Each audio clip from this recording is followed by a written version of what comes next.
This is the second part of the anatomy and physiology of the central nervous system. In this video, we will cover the remaining parts of the brain. We covered the frontal and temporal lobes and their salient features. Now come to the parietal and occipital lobes. The parietal lobe lies in between the central sulcus in front and the parieto-occipital sulcus behind. Functions of parietal lobe include somatosensory processing, receives and processes sensory inputs such as touch, temperature, pain, and pressure. Integrates sensory information to create a comprehensive perception of the environment. Spatial awareness and perception. Parietal lobe helps in understanding spatial relationships and navigating the environment. Assists in recognizing object positions and spatial orientation.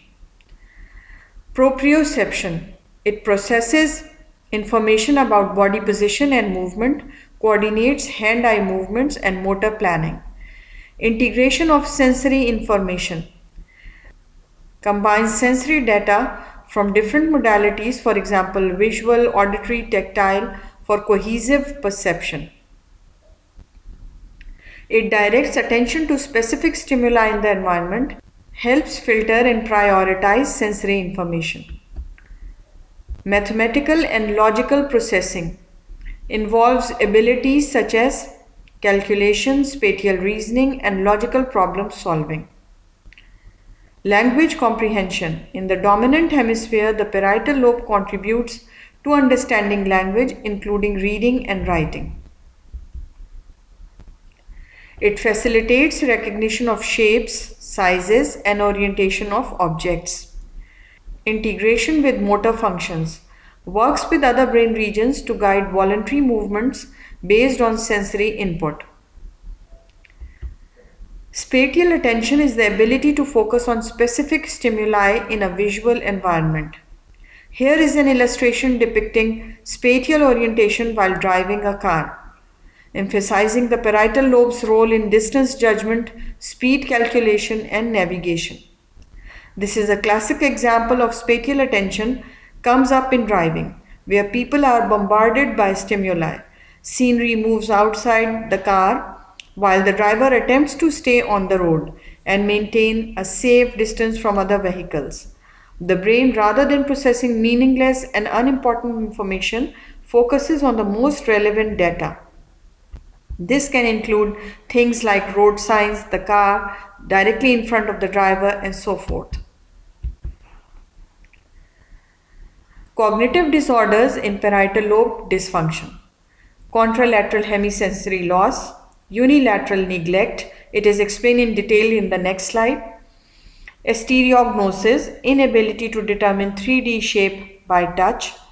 Agraphesthesia, inability to read numbers or letters drawn on hand with eyes shut.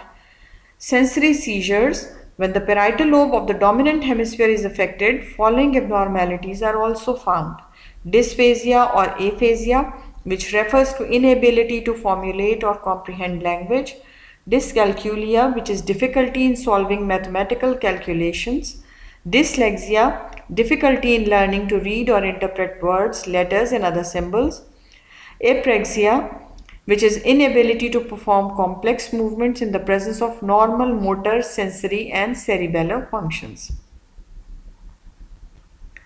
Agnosia, which is inability to recognize or discriminate objects by touch. This is also known as tactile agnosia.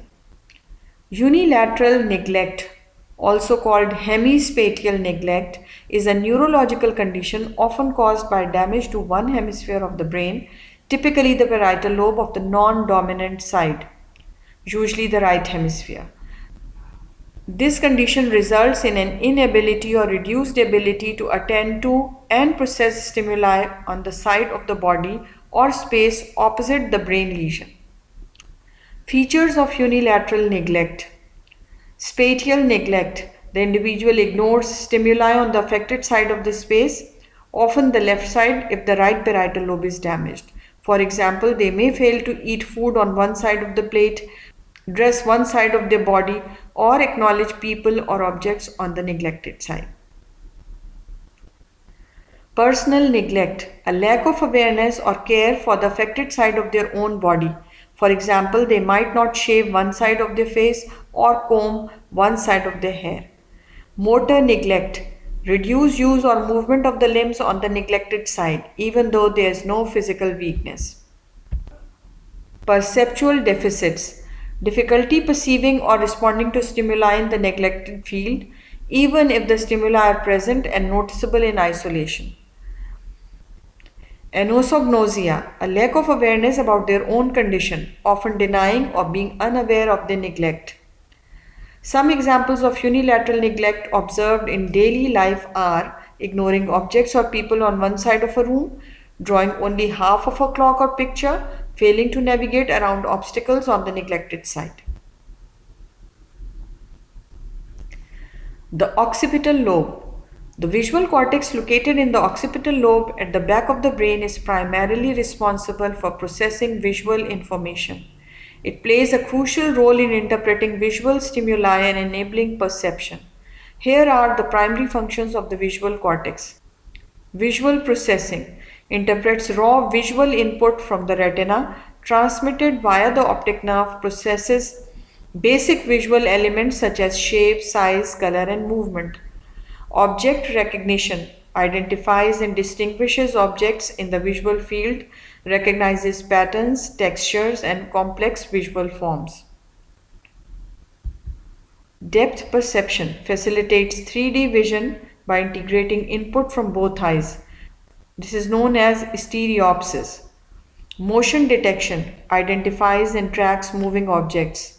Visual attention works with other brain regions to maintain focus on specific visual elements while ignoring irrelevant information. Color perception differentiates between colors and interprets color contrasts. Visual spatial orientation determines the orientation of objects and their arrangement in space, contributes to coordination and navigation tasks. Visual memory integration integrates visual information with memory to help recognize familiar faces, objects, or scenes. Coordination with other brain areas. Collaborates with the parietal lobe for spatial awareness, works with the temporal lobe for object identification and memory. Damage to the occipital lobe can result in various visual impairments such as cortical blindness, loss of vision despite healthy eyes, visual agnosia, difficulty recognizing objects or faces, hemianopia, loss of vision in one half of the visual field. On the right side, you can see the visual pathway extending between the eye and the visual cortex. Visual information leaves the eye with the help of the optic nerve. Axons partially cross in the middle of the optic chiasm. Following this, the axons are known as the optic tract, which will bind around the midbrain in order to reach the lateral geniculate nucleus. The lateral geniculate nucleus is the area where the axons have to synapse.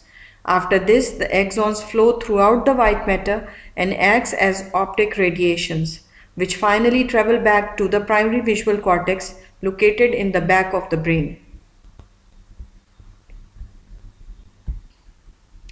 The insular lobe, considered the brain's fifth lobe, is located deep within the lateral sulcus, also known as the Sylvian fissure. Although not visible externally, it becomes accessible when the temporal lobe is retracted from the surrounding cortex. The regions of the frontal, parietal, and temporal lobes that overlay the insula are referred to as the opercula. The insula plays a key role in processing and integrating various forms of information, including taste sensation, visceral sensation, pain perception, and vestibular functions. In the next part, we will continue with the other parts of the cerebral hemispheres. Stay tuned. If you like the information, subscribe the channel and share with your friends. Thank you.